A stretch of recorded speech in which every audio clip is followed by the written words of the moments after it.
the opportunity that we have to start this series. And Lord, we're praying that the series will impact our lives and take us to the place of settlement. Amen. That as many as are single on the platform, they will look in years to come that this series actually helped me to settle down into a fulfilling marriage. Oh Lord, Amen. that's our desire, and we pray to be fulfilled in Jesus' name. Amen.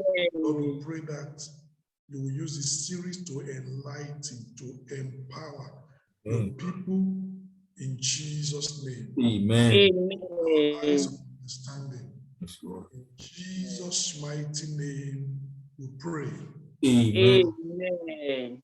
Amen. Amen. By the grace of God, we are starting this series, and the brethren from Italy are welcome. Brethren from Portugal, you are welcome.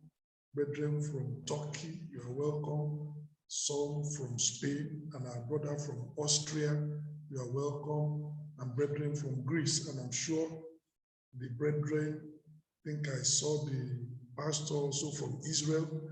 The brethren from Israel also are on the platform already, because I saw your pastor.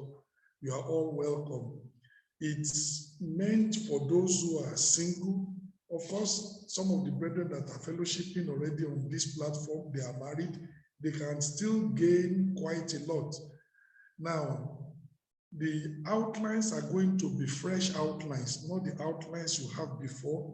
The insights are going to be fresh insights. And we're not going to rush over it. You know, when we have like singles conference in the church, sometimes it's one day, maybe on a Saturday, sometimes half a day. We have to rush and pack every single thing into that. Well, this one, we're going to be going steadily, but you will learn quite a lot. And a lot of things that are puzzling will be clarified. And some of the things we are going to do also, there are going to be Thursdays that there will be no sermon. It's going to be, interactive, question and answers. Questions are welcome so that we can tackle issues. It's meant to be a practical, hands-on session. So it's not just going to be a normal, just deeper life or church Bible study and that's it. No, some Thursdays, no sermon, just interactive, questions. We look at what we have done, what we are going to do, and we take practical questions. We try to make sure that everybody is benefiting. So I want to encourage you, make it a time, make it a day. It's going to be completely different.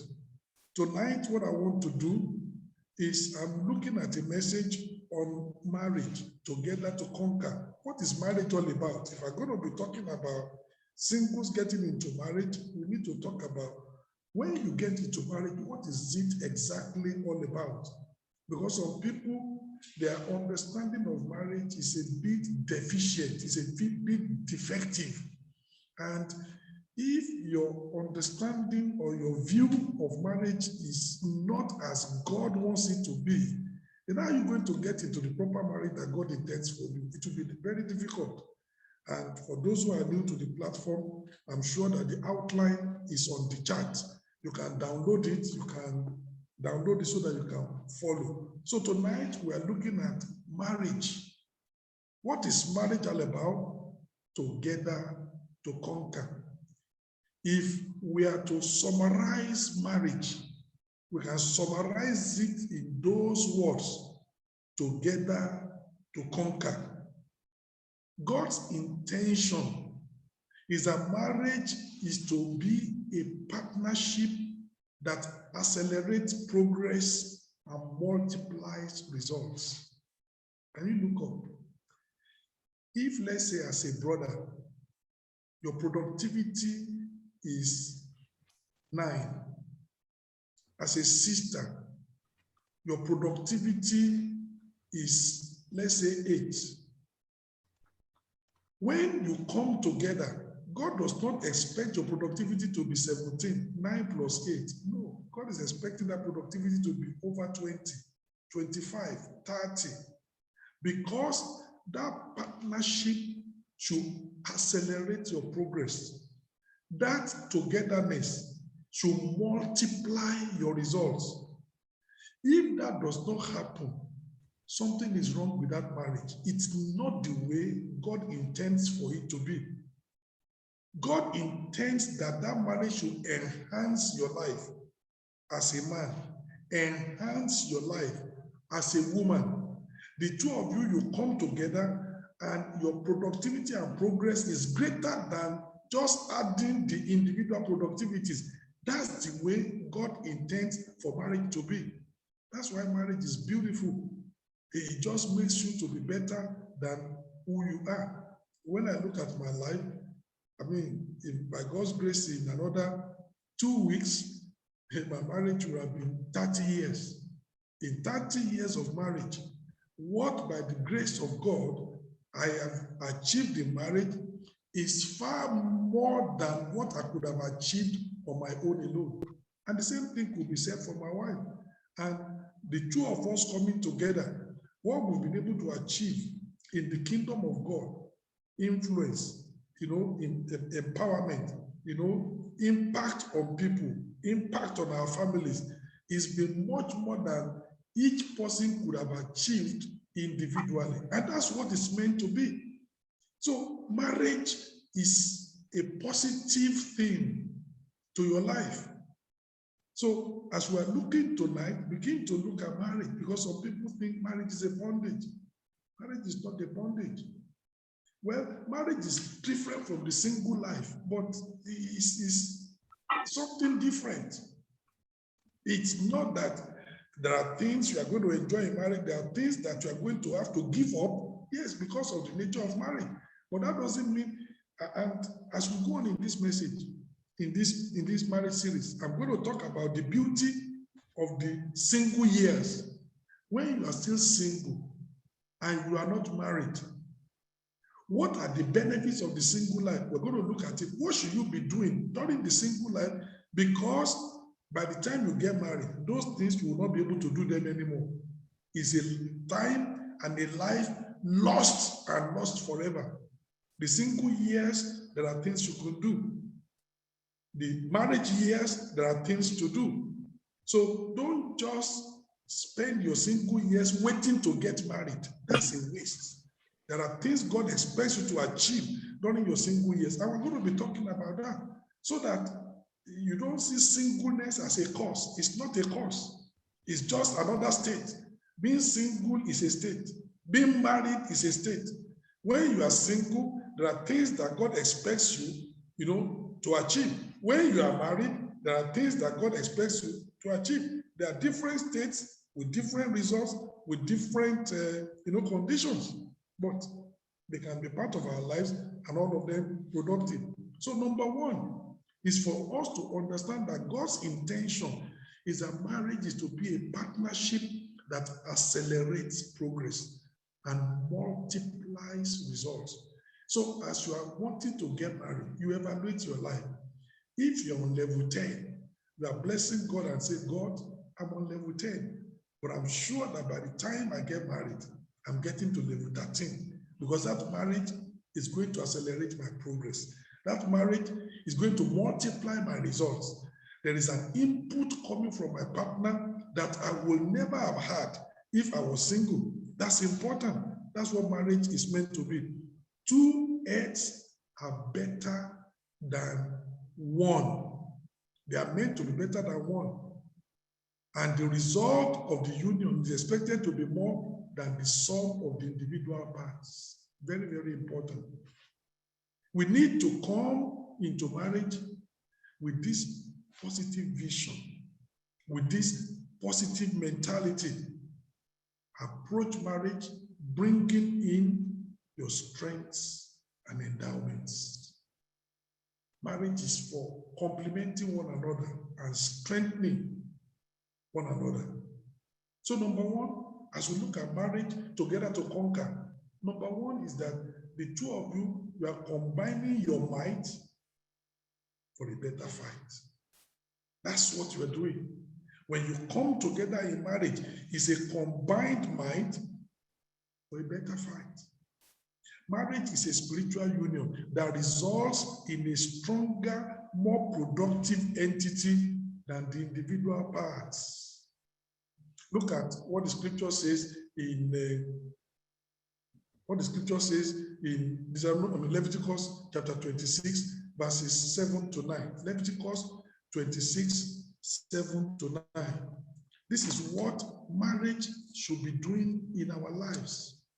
Leviticus 26, I read from verse 7. It says, and ye shall, Leviticus 26, verse 7, and ye shall chase your enemies, and they shall fall before you by the sword, and 5 of you shall chase 100, and 100 of you shall put 10,000 to flight, and your enemies shall fall before you by the sword. Now here, God is talking about 5 chasing 100. What is that talking about? You can see that ratio. That's ratio 1 to 20. But when you increase it,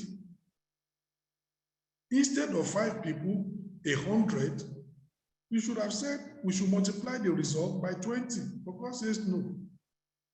As 5 is chasing 100, 100 will be chasing 10,000. That's already ratio 1 to 100. So how do you, that's a leverage. And that's what we're talking about. It's a partnership that increases productivity. 5 chasing 1,000, 100, 5 to 100 is a ratio 1 to 20.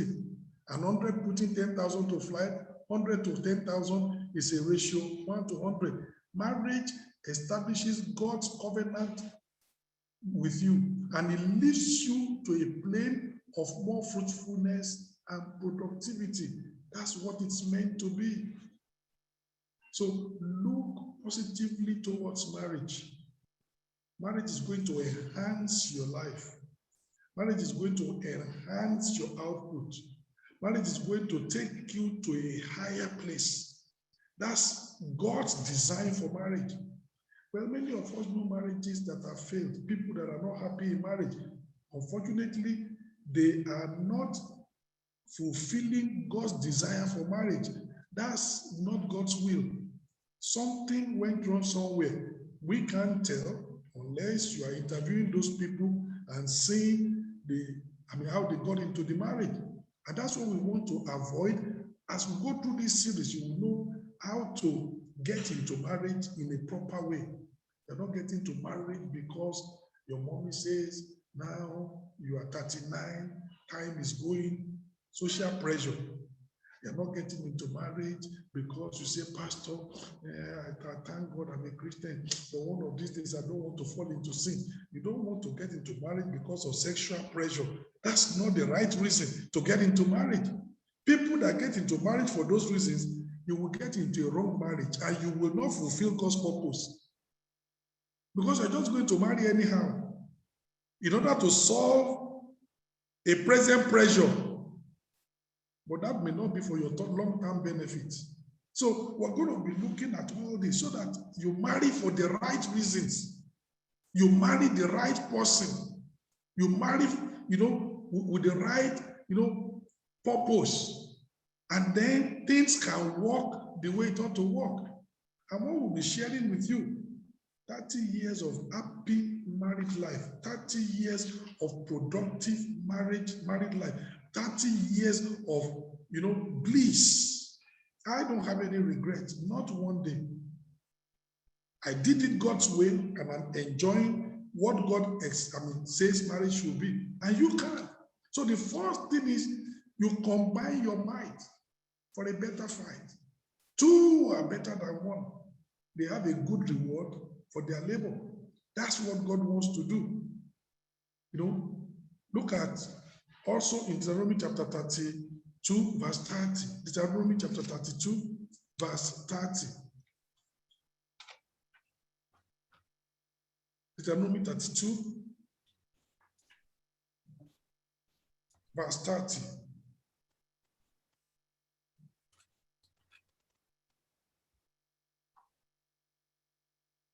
How shall one chase 1,000 and two put 10,000 to flight? I want you to see that. If one person is chasing 1,000, A is chasing 1,000, B is chasing 1,000, you expect that when A and B put themselves together and they become two, they should chase 2,000. But God says no. When one chases 1,000, two will put 10,000 to flight, except their rock had sold them, and the Lord had shut them out, shut them up. Now, do you know that even in the animal world, God ensures that this is the case. That's why in agriculture, they yoke two animals together. If you take an ox, if that ox can pull 100 kilos, you take another ox that is as the same strength, because when you yoke together, you must yoke animals of the same size, of the same strength, of the same height, of the same capacity, because if they are different, one will kill the other. So you yoke animals that are of equal. That's why the Bible talks about don't be unequally yoked together. You cannot yoke two animals that are of different, it will create a disaster. You must yoke animals equally. So this one can pull 100. This other one can pull 100 kilos. When they yoke them together on the field, together, the two of them will pull 350. They are not going to pull 200. No. The yoking is such that it creates more strength. That's even in agriculture. That's why they do yoking in agriculture. One ox can pull 100 kilos. Another ox can pull 100 kilos maximum. When you put the two of them together to make them to pull, they will pull 350. They don't pull 200. So if that is happening, it is to tell you, geese are birds that fly. The singular is goose. The plural is geese. They fly. When a goose flies, maybe it needs, let's say, about 30, power of 30 to fly. But when geese, when they fly together, there is a cross current of their wings and all the air.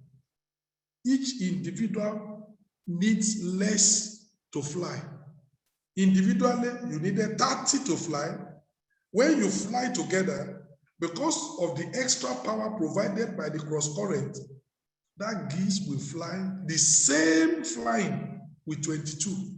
Less.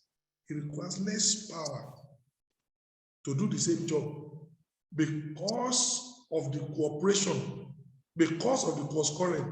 That's the way God has created the world. That, that's why the Bible says one is chasing 1,000, two will not chase 2,000, two will chase 10,000. There is a multiplication of effort. It's a combined mind to be able to fight better. That's the purpose. And I pray that as you look into marriage, you'll be excited about it. That I'm getting into this marriage and I'm going to get into marriage with somebody else, that my spiritual fight is going to be better. My physical fight is going to be better. Whatever I'm doing, it's going to go into a higher level because of that union. That's what God expects us to do. An 100 putting 10,000 to flight is a ratio 1 to 100. Marriage establishes God's covenant and puts you into, into a place of more fruitfulness and productivity. The chasing of 1,000 is a ratio 1 to 1,000. It is expected in normal mathematical reckoning that 2 should chase 2,000. However, in spiritual mathematical reckoning, 2 will put 10,000 to flight. You multiply the effort. When you add, you limit yourself. Look here. Let's assume that somebody has 1. Another individual has 0. When you add 1 to 0, 1 plus 0, what does it give you? 1. But when you don't add, you just put them side by side. You put 1 by one side, you put 0 by the side so that they can cooperate together. What do you have? You have 10. When people get married and they operate in partnership, that's what happens. Side by side, cooperating together, you multiply effort, you multiply results, you multiply outcomes, you accelerate progress. And I'm praying that we come to this platform with that mentality that I'm preparing for a glorious future for myself. So when you add, you limit yourself because 1 plus 0 is 1. But when you stand side by side in partnership, supporting one another with all that you have, you multiply. You are 1, she is 0. Just put them side by side, you get 10. And 10 is better than 1. That's why marriage is not a competition. My sister, don't try to be like the man. My brother, don't try to be like the woman. I bring my best into the marriage. She brings her best into the marriage. And then we put them side by side and we have a better family. That's it.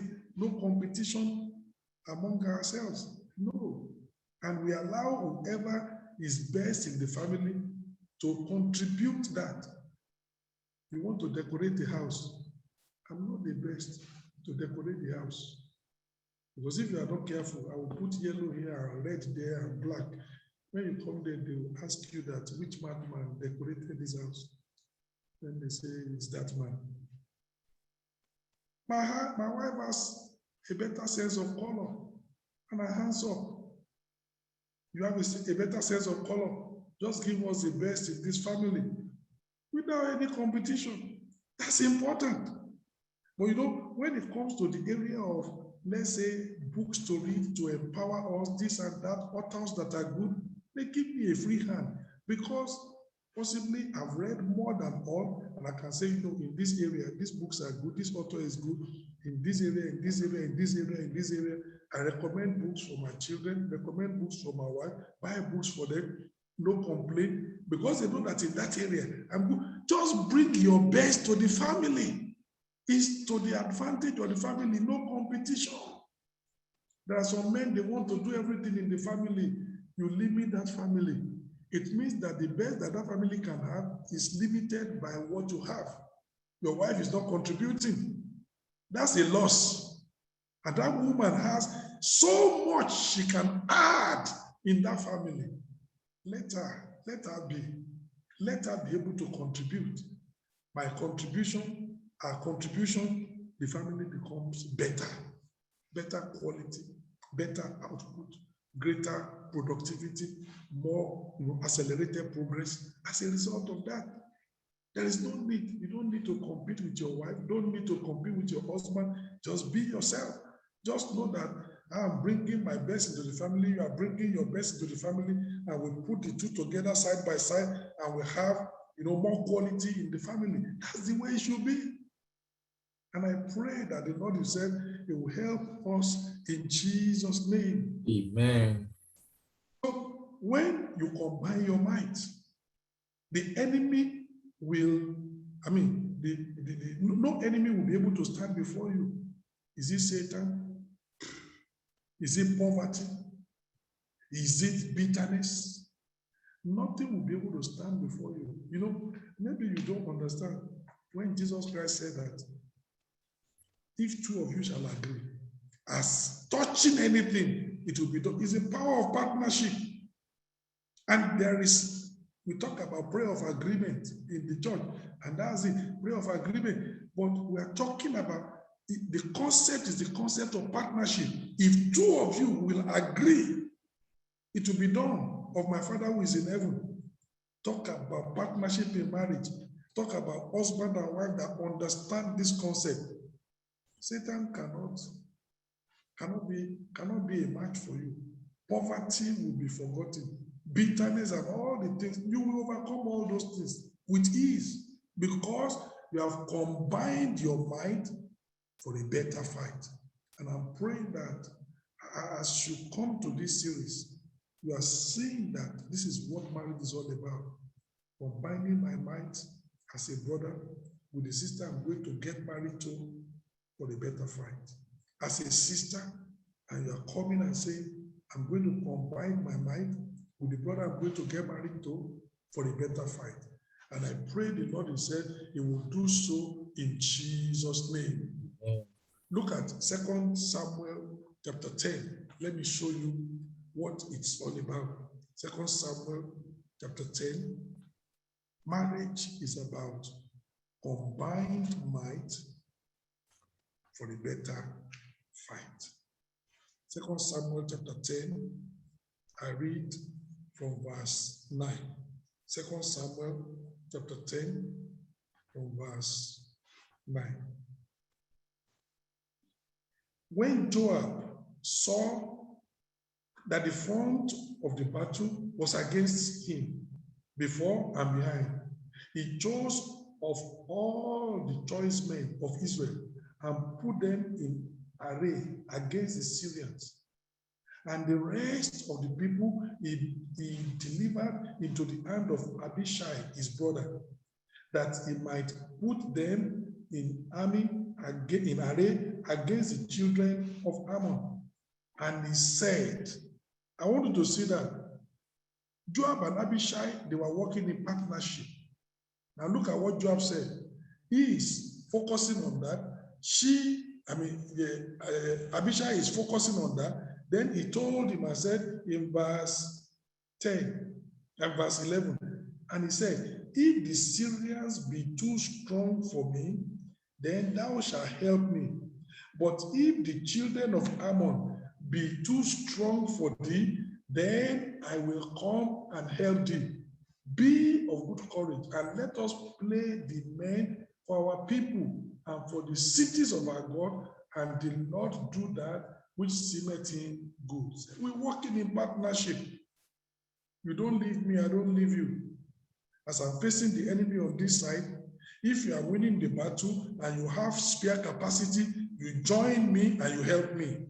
If you are fighting and I am winning the battle and I have spare capacity, I use it, I join you to be able to fight. Partnership. If they be too strong for you, I will help you. If they are too strong for me, you will help me. Combined might for a better fight. And I'm praying that God will help you to do that. Amen. To understand that this is what marriage is all about. Combined might for a better fight. The two of you can produce more. You can have more victory. No matter the victory you have had in your life, even as a brother, let's even say a brother that is very, very prayerful, like a prayer warrior. If you get married properly, your effectiveness should increase, because now your praying power, your wife's praying power, you join that together with the concept of agreement and go. You will have more spiritual victories. Combined might for a better fight. Number 2, combined mission for a better focus. Before marriage, you have a vision. The brother has a vision and a mission. The sister has a vision and a mission. Now, we need to unify the vision and the mission so that we can travel together without conflict and confusion. You know, there are many people that each person has a vision and a mission, and when they get married, no unification of the mission and vision, no harmonization of purposes, eventually is a bundle of confusion Wife wants to go this way, husband wants to go this way, and as soon as they are married, problem begins. You know the reason why? They have not harmonized. It's a combined mission for a better focus. So what do we mean? Combined mission gives a better, bigger, and brighter focus. It is impossible to function effectively without agreement. Do you realize what the Bible says? Can two walk together except they be agreed? It's impossible. So you need to understand that there must be that harmonization of purposes. There must be that combination and unity of vision and mission. We are traveling together. It's not that you are facing the north, I'm traveling, and you are facing the south and you are traveling. We'll be growing apart. And then we'll say, well, what is important is that we are traveling. What kind of travel is that? We want to travel together. We have a common destiny. We are moving together. We are taking this family on a particular journey. That's important. Marriage is combined mission for a better focus. In Amos chapter 3, verse 3. Amos chapter 3, verse 3. Amos chapter 3, verse 3. Very important.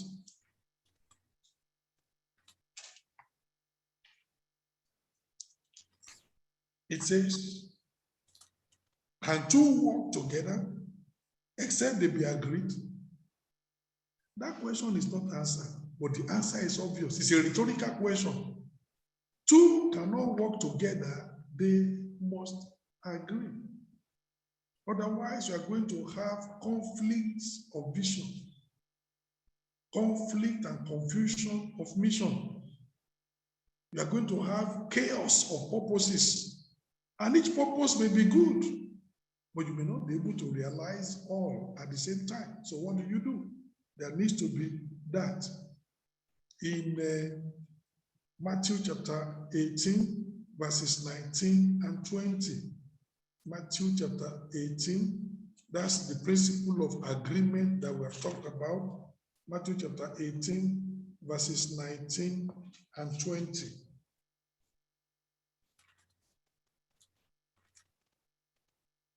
Again, I say unto you, that if two of you shall agree on earth, it's not when we get to heaven that we begin to agree on earth.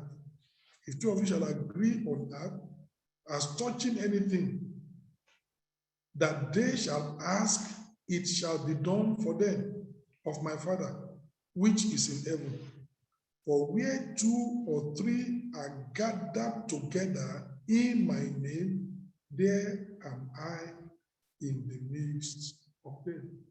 United purpose in worship brings down the presence of God. But if two or three are gathered together, but there is conflict and there is confusion, A doesn't agree with B, God is not there. If you read in James chapter 3, it said, in that kind of a place, there is all sorts of evil and confusion. God will not be there. But when there's a united purpose, when there's a united focus, when we are agreeing together as to what we want to do, we are working hand in hand and we are seeing eye to eye. Jesus said, I will be there. The presence of God.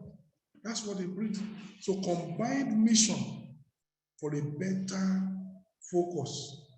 Marriage is two becoming one. Meant to be combined. One in vision, one in mission, one in focus, one in direction.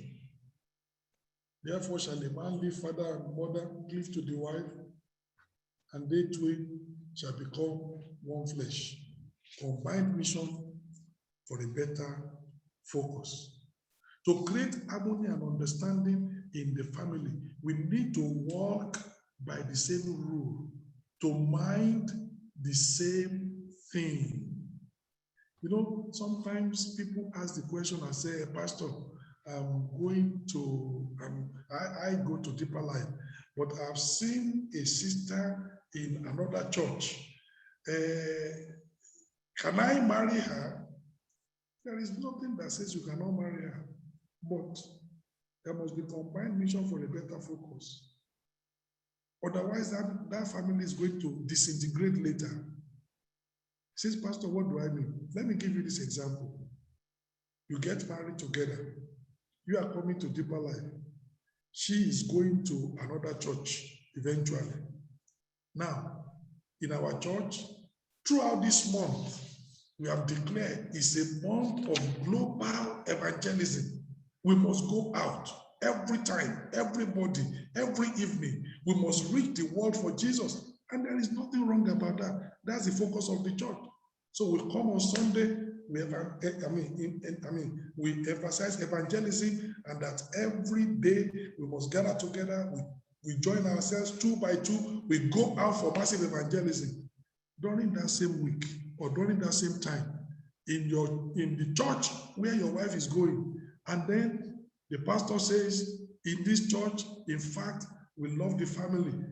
This month is a month of family enrichment and family enrichment. And we're teaching this month, no visitation. The pastor said, I want to really allow us to focus on the family. So when you get home, you need to sit down with your family, sit down with your children, sit down with your husband. We're going to read the Bible together. We're going to discuss. We're going to do this. How are you going to do that, my brother? Your wife has come back from church. Say, pastor says we must sit down together as a family. We must discuss so the family will be enriched. And the brother says, in our church this month is global evangelism. We must go out. Confusion. Confusion. The two are right, but they are not compatible at that particular time. And you will find a lot of confusion like that in those kind of places. No, you need to come back. You need to make up your mind that if we're going to get married, if we're going to get the best out of this marriage, there must be a combined mission for a better focus. So that if we are going this way, we work together, we do things together. That's why people are encouraged that wife going to that and husband going to this, it doesn't work. People say, well, we know how we are going to manage it. It doesn't work. Because our focus, the way God is leading in church is different. It's still God, yes. Within that congregation, that will work. But mixing two is going to be a complete chaos. That's just one. So it's important. So if you're going to get married like that, we've had brethren that are married outside, well, maybe as a brother, you need to tell your wife, but when we get married, you need to move and join me here. One focus. That happens. Some sisters, I will tell them, well, is it that you follow your husband or whatever? If the church is a gospel church, but I cannot encourage you to be here and he is there, it will scatter your family. That's the truth. Combined mission for a better focus. So to create harmony and understanding in the family, we need to walk by the same rule. We need to mind the same thing. We need to do things, one focus. We will need to walk as wise and smart people. The Bible says, don't be like the people of the world. Be circumspect. Be wise. Walk as wise and not as fools. In all your getting, get wisdom, get understanding. This is important. So we need to combine the mission for a better focus. We move together. We go together. Our missions are together. Very, very important. I pray the Lord Himself will help every one of us in Jesus' name. Amen. Combined money for better finances. You know, there are people where they say, well, the husband will earn his money, the wife will earn his money. Say, you will pay the rent, I will pay the bills. It doesn't work. When you are married, you need a single boss. And then out of that boss, you plan. You will do much better. Otherwise, there's going to be a lot of, overlapping spending, and money will be wasted. Say, my wife, I saw this and I bought it. I think that we can give it as gift to people who have just given back. And my wife said, And yesterday I also, where I was going, I saw it, I bought, duplicated, because husband is planning his own money, wife is planning his own money. There is no focus. We combine the money for better financing. Say, but he will cheat me.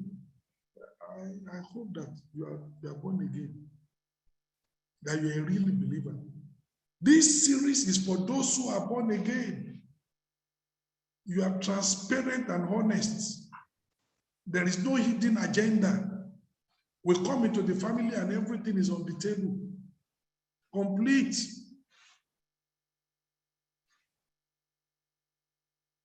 You don't send money to your family without the knowledge of your wife. You decide together. Recently, my father-in-law, is just in the UK. No. Oh, my wife was going to pay for the flight and everything, but she didn't just say, okay, I'll pay for it. No, we discussed, okay, this and that, okay, let's do it this way, let's do it this way, let's do it this way, let's do it. Yeah. Everything is with my consent, with my agreement and everything. And I'm happy that we do it like that. That's important. Not that you do something at the back, then you tell your husband. You do something at the back, then you tell your wife. You are breaking your family. That person will never trust you. Just says, well, you are telling me because it's convenient for you. The day it's not convenient for you, you will do it, you will not tell me. That's what is going to be in the mind of that individual. And you are wondering, I don't know, and when you say something and your wife says something, say, but don't you believe me? She doesn't believe you. You say, but, which but? It will just scatter you. And people don't understand that. You know, I've counseled and counseled and counseled. You tell some people, you say, no, Pastor, we cannot do that. All right, do it the way you want. And I can tell you that confusion and lack of trust will be in that family for long. That's important. We need to find a way, combine money for better finances. You do things from the same purse. I mean, you need to be reasonable. My wife does not go to Friday market every time and say, I found this, I found that, I found that, I found that, then comes back to me. No. Even before she buys clothes. Yeah. No. It's important so that everybody knows that we are on this page. But your money will go further. Financially, you will make far more progress because there is less wastage. There is focus on the money that is coming. You will have enough money to educate your children. You have enough money to pay your mortgage. You have enough money to save and invest. You have enough money. Everybody, knows that this is it. No complaints. Combined money for better finances in marriage. Money matters. When we say money doesn't matter, oh, it matters. Money matters. They matter a lot. Money has created a lot of confusion and contention in many marriages. In fact, it has been said that sex and money account for 70% of the problem in most marriages. Whether Christian or unbeliever or whatever, sex and money account for 70% of the problems in marriages. And somebody was saying, if you can overcome those two challenges, already 70% of the problems are over. Money and sex has creates 70% of all the problems. Look at African families. What creates problem? Sometimes brother is not around. And then the family from Nigeria will fall. And then when the wife picks up the phone, is Benga around? No, man, he has not come back from work. Okay. Help me to thank him. The 500 euro that he said, that we saw it. God will bless him. God will do this and go. Yes, ma'am, I will deliver your message.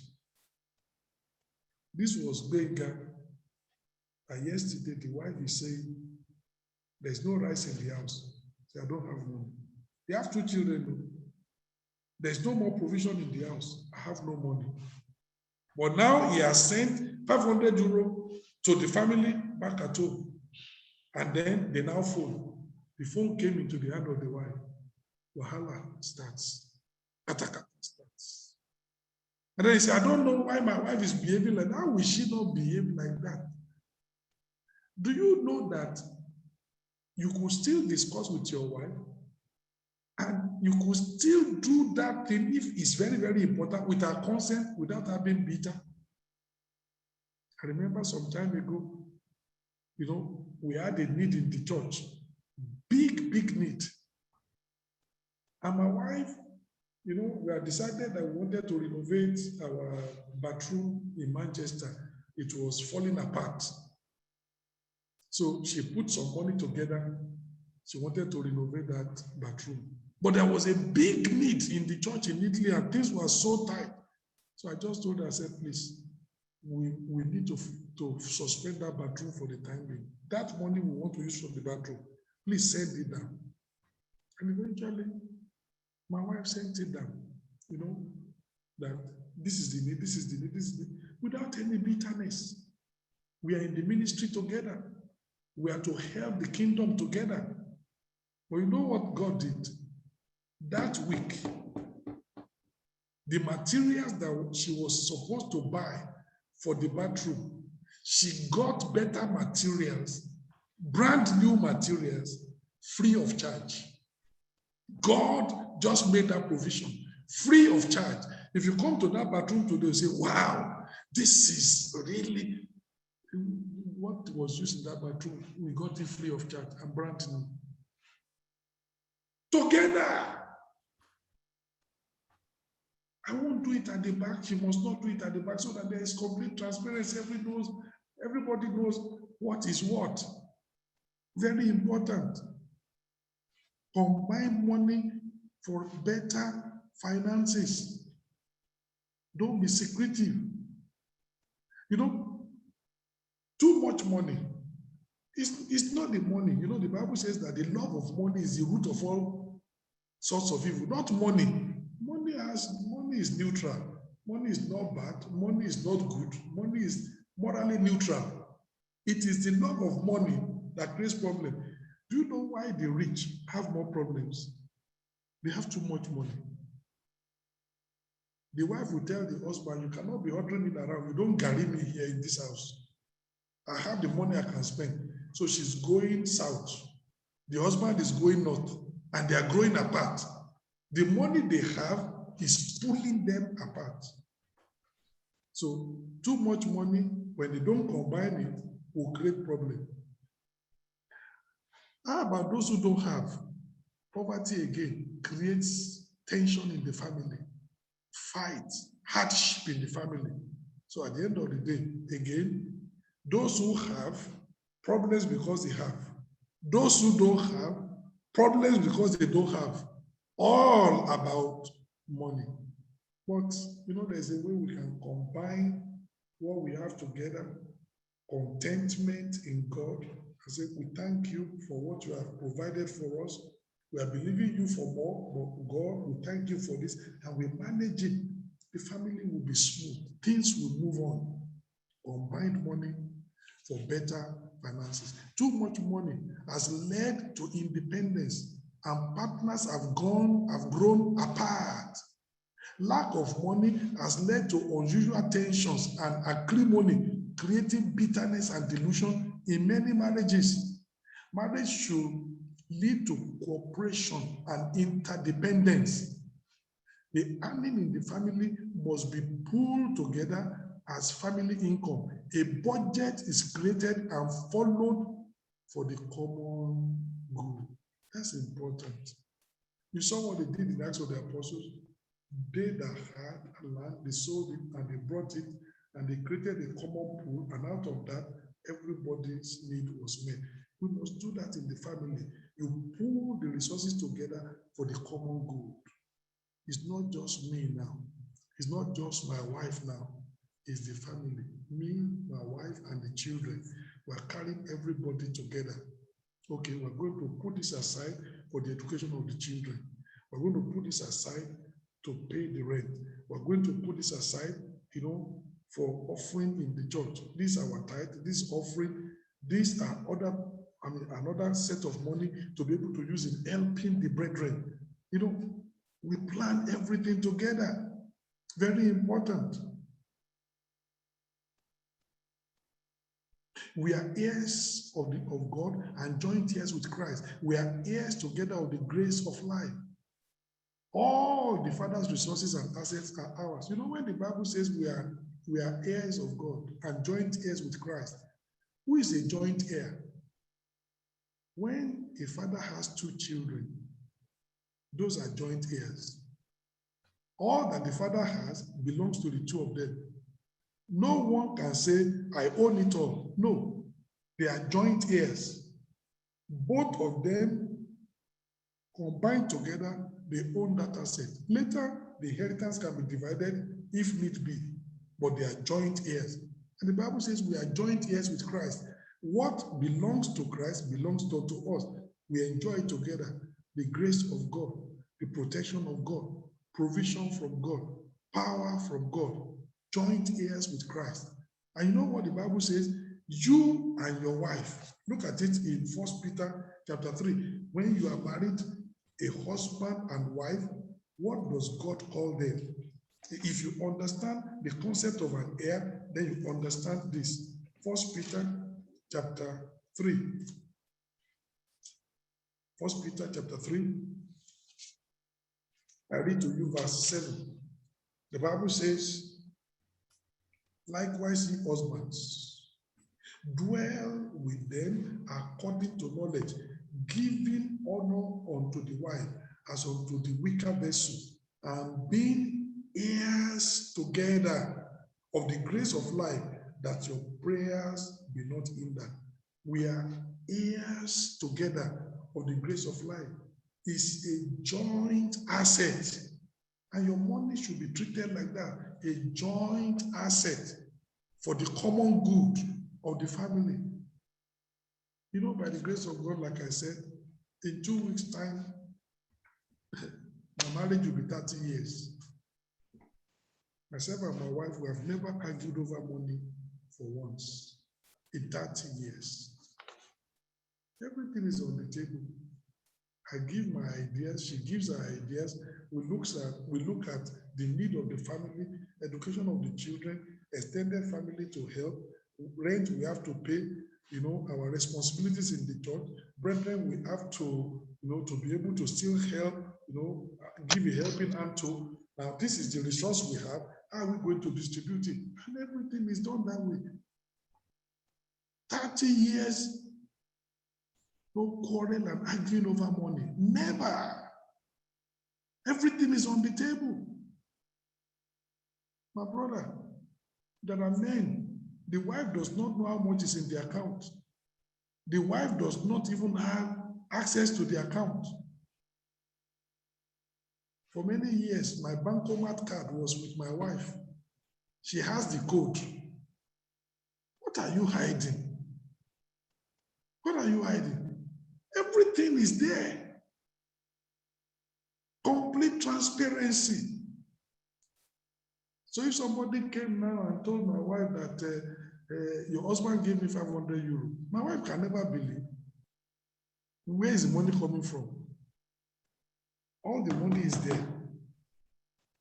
And that's how they scatter, some women that want to scatter marriage. They have their eyes on your husband as a woman, and they want to take that husband. That's how they're going to come and say, hey, you say you are married to Benga. The other time I had when he was saying he was going to give 200 euros to one lady, and your wife will believe. Does he know how you manage your money? Does he know what is in the account? And before you know it, the devil will be building upon that. That marriage is getting scattered. This woman wants to take over the man and will be feeding you information. You cannot feed my wife that kind of information. It cannot do anything because where do I get the money?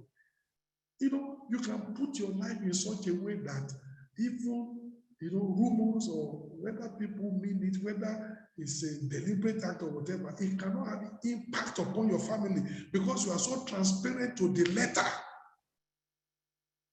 So many families are having problems over money. Christian families are that. A wife will say, I bought land, my husband didn't know. I want to surprise him. Don't surprise your husband by buying land he doesn't know. His head will be another thing. That this woman is trying to create some assets of her own. Maybe she's thinking of divorce. She's thinking to go away. You create more problems for yourself. Let everything be there. From there, you have seen a land that you want to buy. Let your husband know. Discuss it. And if he agrees, you take money from his bought. Your husband knows you took money from here to buy the land and this and that. He knows everything. Everything is on the table. Complete. There is no investment in the family that my wife does not know about. Everything is on the table to the last penny. That's the way it should be done. And it doesn't matter whether husband earns more than wife. Family income is family income. Husband is earning €1,000. Wife is earning €500. Family income is €1,500, and there is, you are joint heirs of that fund. It's not as if you get benefit according to how much you bring into the family. Two have become one, and let it become one. When you are married, you are married. That's the way God says it should be. And that's the way it brings benefit. That's why you find among the rich, their marriages don't last because they are all independent. If my woman will say, I have money, I don't need your money. And the husband, he also has money, doesn't. So each person, they just go their way. This one is going this way, that one is going that way, and they are drifting apart. Every single day, before you know it, they will divorce. Are you surprised that Jeff Bezos and the wife, they divorced? Are you surprised that Bill Gates and the wife, they've divorced? There are so many.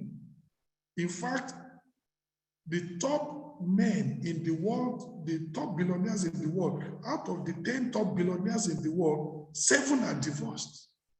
Well, if you talk about money, they don't have money problems. But why is it that the top richest men in the world, 7 are divorced? 7 of them. So because some people think that if there is money, everything will be okay. No.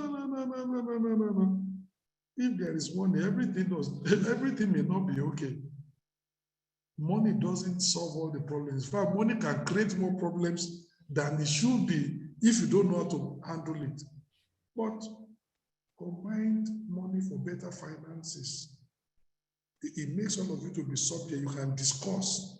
It's not that, no, leave me, I'll plan what I want to do with my money. You plan what you want to do with your money.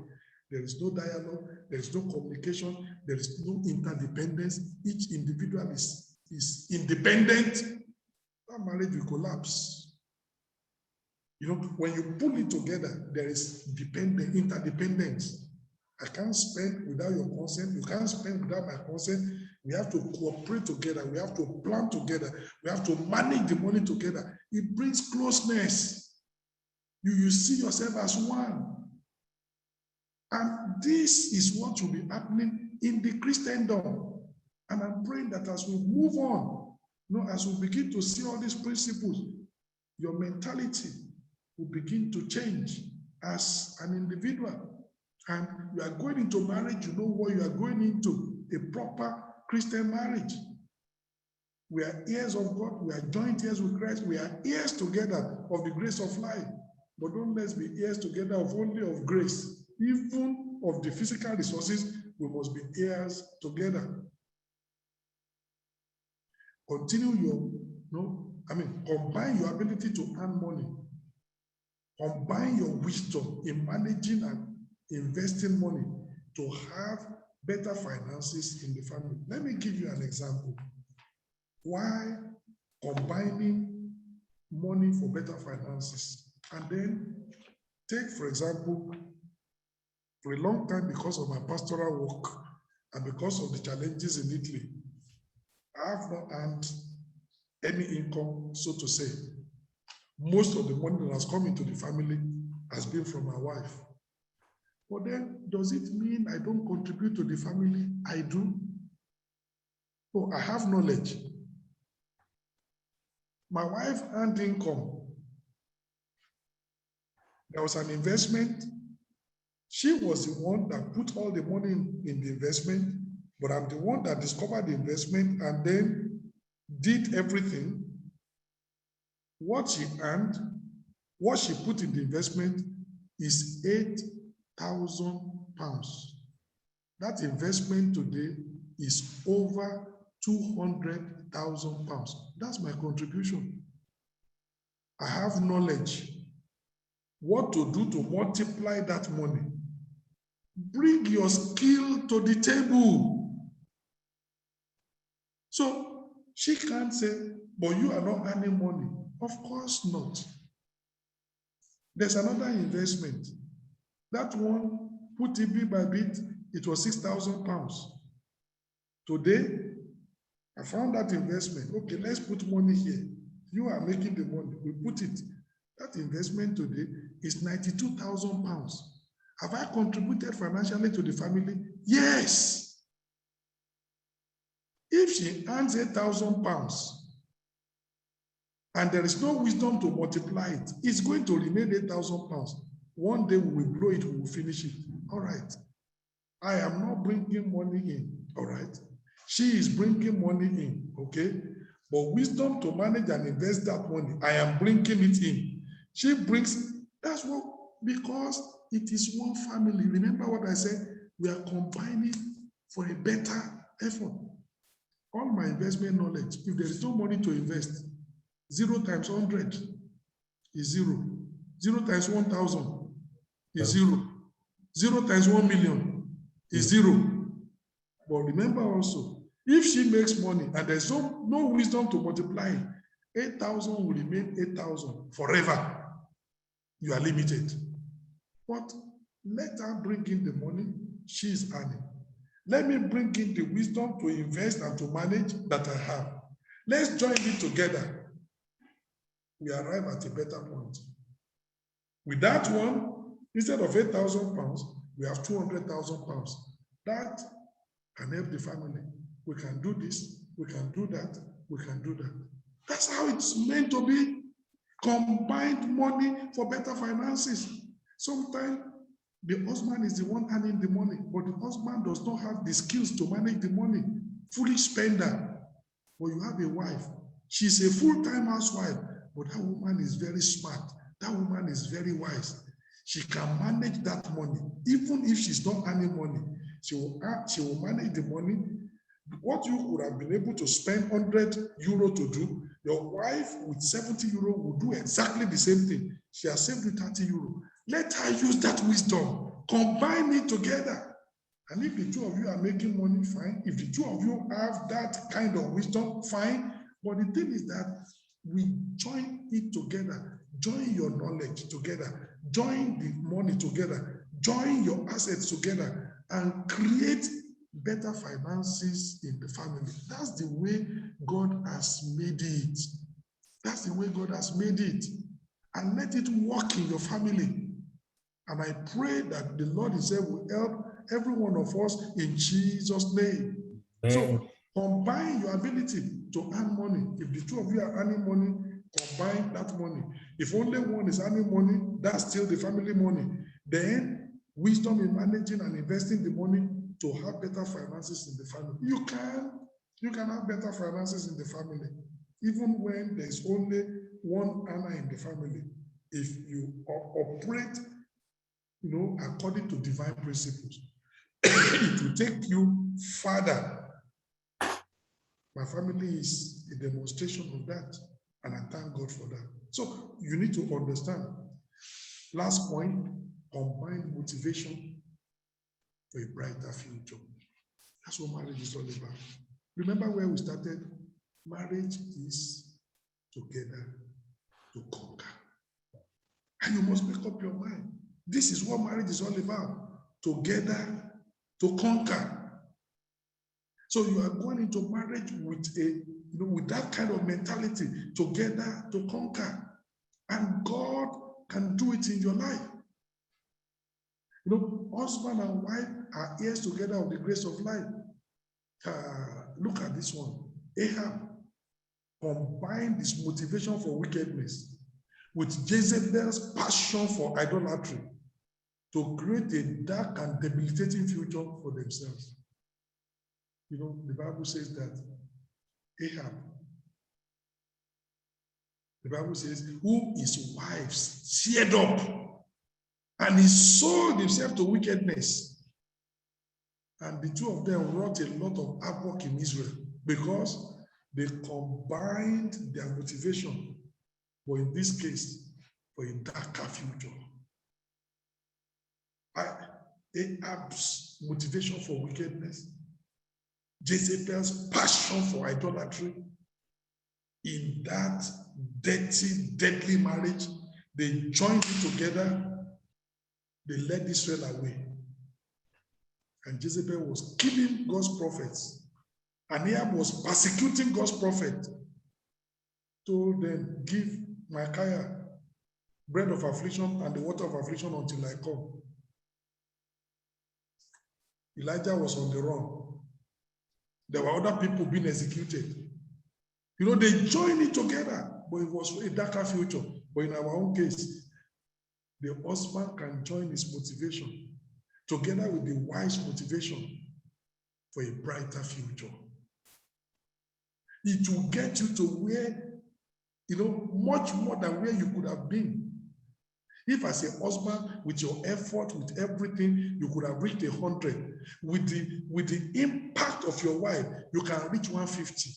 If as a woman, maybe where you would have ended in life would have been 80. With the impact of your husband, you reach 110. That's the way it should be. We combine that motivation for a brighter future. That's what marriage is all about.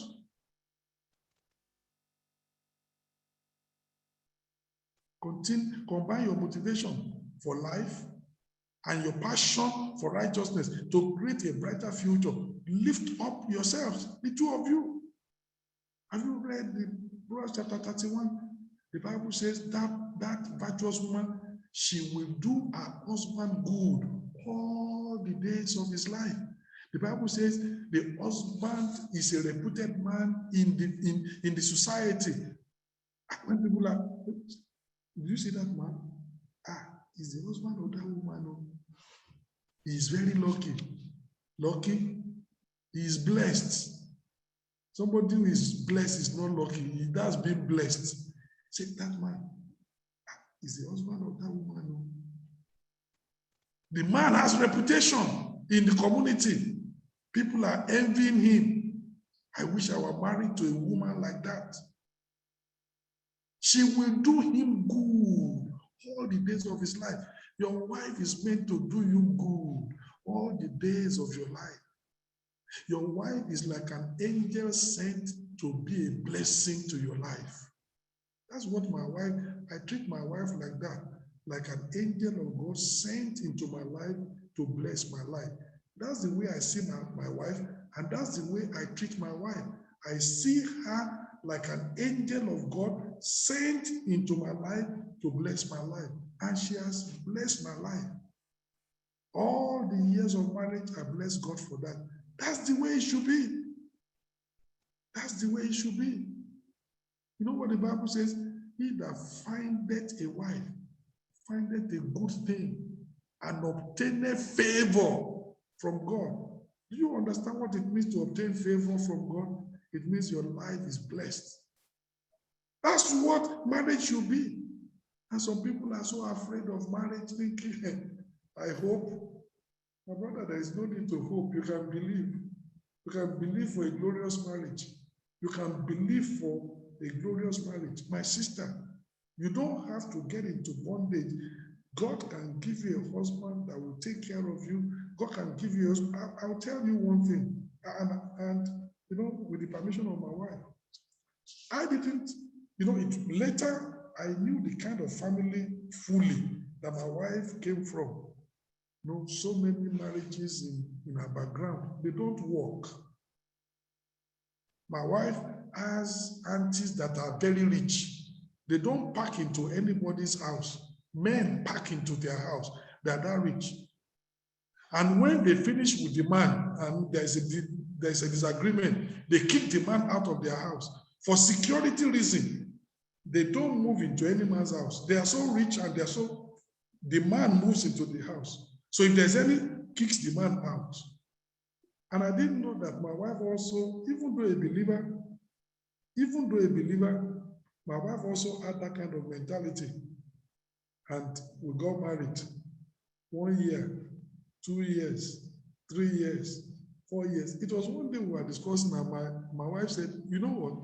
When I came into marriage, I had a mentality that if the marriage is good, praise God. If the marriage is bad, I will have 2 children and then I'll kick the man out. I said, but there's no reason to kick you out. You understand? That I found something different. That was coming from her after some years of marriage. That there has been no reason for that. You've just loved me and you just cared for me. You don't know the background that woman is coming from, but your life can change her life. You can impact her life. She has looked at as if marriage is always turbulent. Marriage, the man will always be beating the woman. The man will always be insulting the woman. The woman is just like a slave in the marriage. Okay, I will get married, but you can change that mentality. You come into that woman's life and you love her, you cherish her, you encourage her, you develop her, and she's saying, wow. It's a change. That's the way it should be. That's the way God plans it. You combine your motivation for a brighter future. Combine your passion for a brighter future. Combine your resources for a greater future. Combine every single thing you have to build a better future for yourself. And it can be done. That's what marriage is all about. And that's what we're building. Combining our motivation for a brighter future. Brighter future for yourself, brighter future for your children. When my children are going to get married, they cannot have fear of marriage. They can't. Why are they going to have fear of marriage? They've lived with us in the house. They've never seen fight. They've never seen quarrel. They've never seen nagging. They've never seen abuse. They are just there. They are relaxed.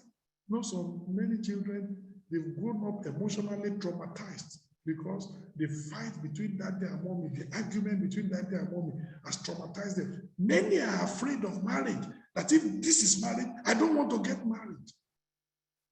You shouldn't have children that are like that. We are believers. Together to conquer, create a glorious atmosphere where your children are going to grow. Combine your motivation for a brighter future. Give those children an atmosphere that in future they will be glad they grew up in that home. You know what somebody said?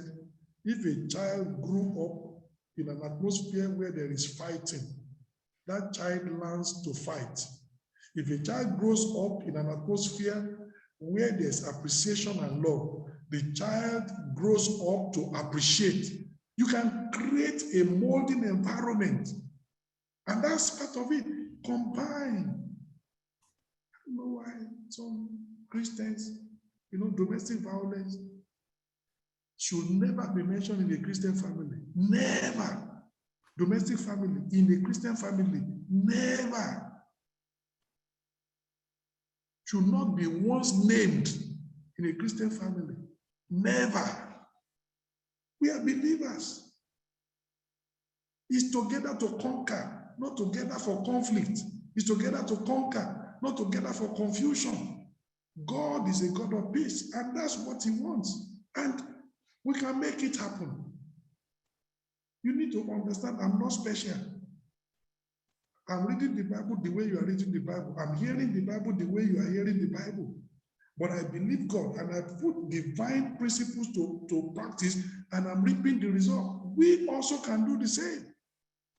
So I'm sure that some of you are single, some of you are afraid. Say, all these sisters outside, we don't know. As the sisters are saying, all these brothers that are just dressed, they come to church with suit. We don't know which one of them is a bully or not. I pray that if you're on the platform tonight and you are a bully, you are telling God tonight, all this bully attitude, oh God, uproot it from my life. That should be. We shouldn't be so afraid that when we are thinking about marriage, your heart will be beating because you are thinking, hey, I hope I make the right choice. There shouldn't be that fear in the church. We should be so relaxed that when God leads us, there is peace because you know who you are marrying, where you are marrying. People who have been raised in peace, people who know peace, people who know, many of us, some of the things that that is happening is the things we've grown up with. When you see a boy that grows up and the father is always beating the mother in his presence, I'm not surprised when that boy grows up and he gets married, he will reproduce the same. He will be beating the wife because he thinks that is normal. No, that's not normal. Even if you grow up, it has been said that even if you came out of a broken home, make sure that a broken home does not come out of you. It is a saying that even if you came out of a broken home, make sure that a broken home does not come out of you. Maybe you have grown up in situations where it's tough. Now we are believers. Let's create an oasis. Let's create a more pleasant environment. Let's do it God's way and create a good condition for the next generation to grow up. You raise a child that doesn't know how to fight. My children don't know how to fight. My children don't know how to conflict. It's impossible. Where did you learn it from? My children don't know what it means to be in conflict. Where did you learn it from? To fight? No. Create an environment and let them see that peace can reign on a daily basis. 30 years. I remember my first daughter when she was 14, came home one day and was asking me, do husband and wife, do they fight? And I said, okay, I will answer your question, but first of all, I want to know why you are asking me that question. You think about it. When a 14-year-old is asking you, that grew up under you, see you every day, and is asking you, do husband and wife fight? Has she seen it before? So she now told me that one of her colleagues was depressed and she was just trying to encourage, the girl. And the girl was saying, you don't know what? I wish your daddy and your mommy were my daddy and my mommy. And then she said, no, but you have your daddy and your mommy. Why are you wishing that my daddy and my mommy should be your daddy and your mommy? She said, you don't know anything. My daddy and my mommy fight every time. My dad will bring out belt and beat my mom. My mom will bite my dad, blood all over the place. And the child. So I now had to explain to her that, well, that is abnormal. What you see in our family, that you have grown up in this family, you are 14 years old, you have never seen a single day of fight, that is the norm. I now told her that it's unfortunate because there is so much of the abnormal. So the abnormal has become normal. And there is so few of the normal. So the normal has become abnormal. So when people see peaceful home, it's like it's abnormal. It's not common. And when they see husband and wife that is fighting, quarrel in the house, it becomes normal because that's the majority, but it ought not to be. I answer that.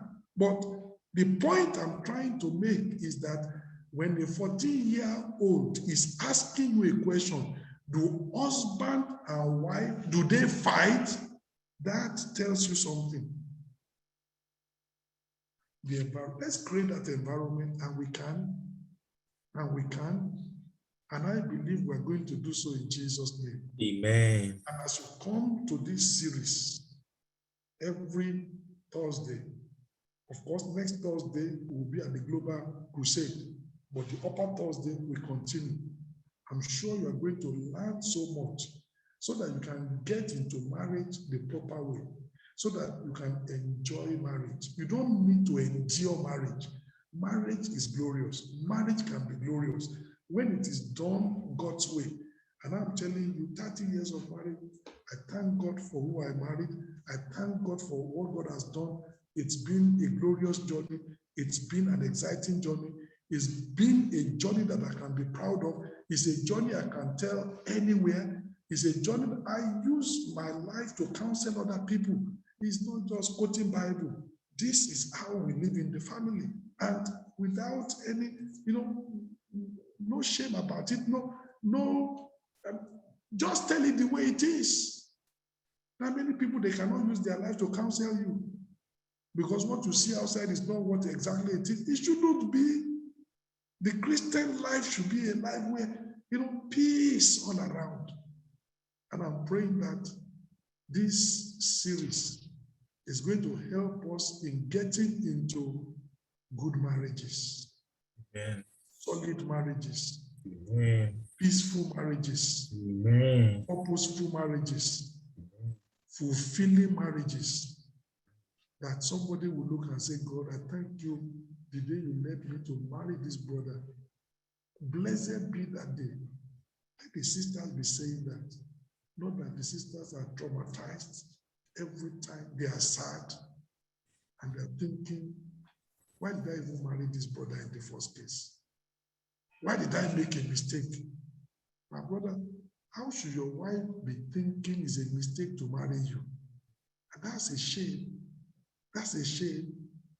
For your wife to be thinking is a mistake for marrying you. It means that woman is feeling pain. You need to change. If you are on the platform and you are married, you need to change. Your wife should be glad that thank God for the day I met this man. He has transformed my life. All the past is gone.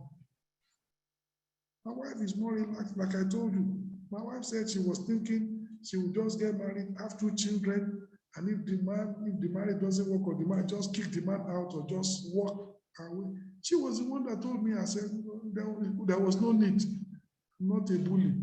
I'm simple to live with. I'm not demanding. She's not a slave. We are partners. All the things she needs in marriage, that's what she finds. So all that kind of thought and everything just fizzles out. Somebody is planning this, what I'm going to do. By the time you come in and your life is so, the person just forgets about that plan because the plan is just worthless. That's the way it should be. And I'm praying that the Lord is going to do it. Amen. That for our brothers on the platform, you will get into fulfilling and enjoyable marriages.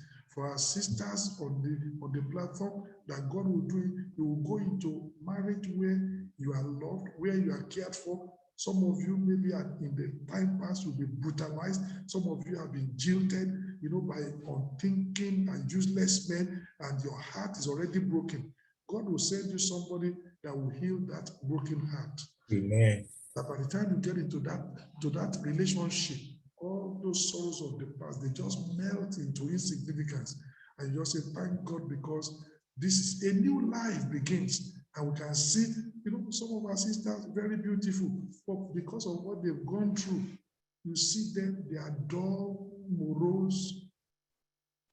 You can come across a man that radiance will come back again. Amen. That beauty will shine again. Amen. Because some of the things that is happening is the sorrow of heart that is reflected on the face. But when you meet somebody that really, really genuinely loves you and lives according to the Bible, you feel fulfilled. That radiance comes back. That beauty, the beauty of heaven comes back again. And people begin to see the real you, not the you that trouble has created.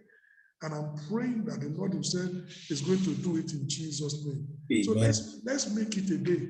Every Thursday, As we look, like I told you, it's not going to be old outlines. These are new outlines. And we're going to take it small, not the one of one seminar, rush everything, and then it's gone. And like I said, there are going to be sessions where Thursday, no sermon. We're just going to take questions from everywhere, kind of interactive, because we want to make it practical. Marriage is practical. It's not all theory. It's practical. And we can make it like that. We can learn from many, many areas. Maybe some of you have been in a relationship, you have broken it. How can you maintain a steady relationship? What do you need to do? What do you need to look for? You want to get married to an individual. What are the characteristics you need to look whether that individual, is marriage material or not? We'll be talking.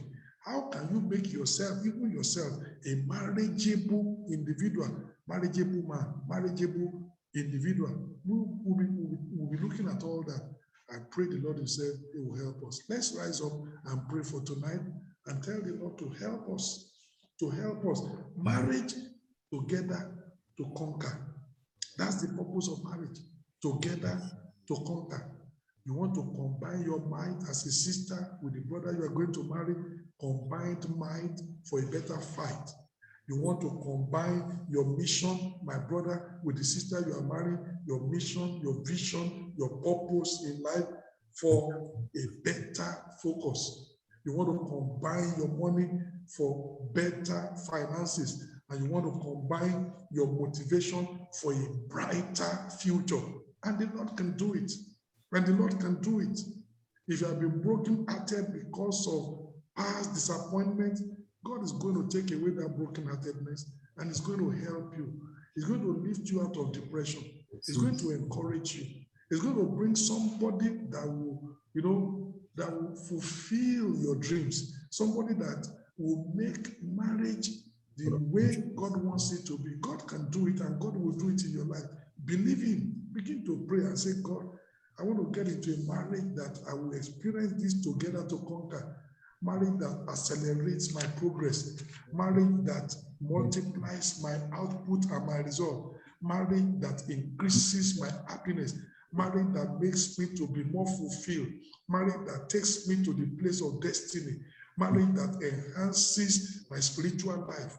Not that you get born again, you are on fire for God, but after you get married, all the fire will disappear because of oppression or whatever of the man or the woman.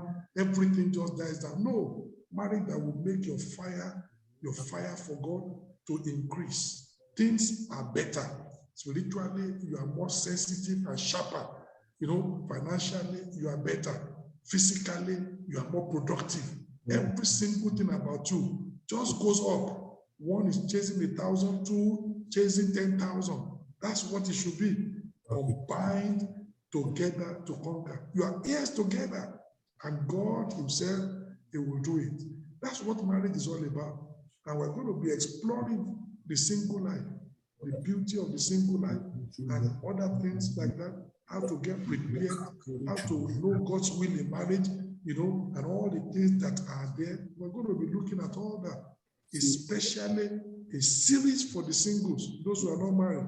For those who are married who are on the platform, you can be getting, maybe there are things that you're already married, but things you should have known that you didn't know. Thank God. You can use it to enhance your marriage and learn. And I pray the Lord Himself, He will do it in our lives in Jesus' name.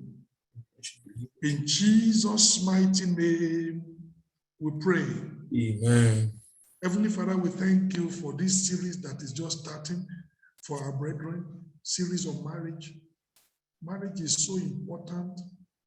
It can either make us or break us. It can either make us or mar us. But Lord, this series is so that our brethren can be made, so that marriage can lift them to the place of God's choice, can take them to the place of destiny, place of fulfillment, place of accelerated progress, place of multiplied results, place of a brighter future, better finance, place, oh God, where they can have a better fight, that everything is improved as a result of the marriage. There is more happiness and fulfillment. Oh Lord, I pray that this series will do it in Jesus' name. Amen. And I pray that where there is ignorance, this series will help us to eliminate the ignorance. Amen. And where there is fear, this series will help to eliminate the fear so that we can approach this area of our life, this marriage, we can approach it with confidence and trust in the Lord, believing you to bring us into fulfilling marriages in Jesus' name. Amen. Heavenly Father, and I'm praying today, maybe there are people on the platform, they are not so sure about this marriage. They are skeptical, saying, oh, what the pastor has said, can it be true? Oh Lord, renew their faith. Amen. Encourage them. Amen. When there has been brokenheartedness as a result of jilting, as a result of bullying or whatever, maybe bad words spoken against them, oh Lord, I pray, let the balm of Gilead bring healing to those brokenheartedness in Jesus' name. Amen. Those who are discouraged and they're thinking, oh Lord, time is going. Am I not going to get married? Oh Lord, make a way for them. Amen. That through this series, as they are learning, as they are knowing how to approach you, their own will come in Jesus' name. Amen. Thank you, Lord, because we know you've answered. Thank you, Jesus. In Jesus' mighty name, I pray. Amen.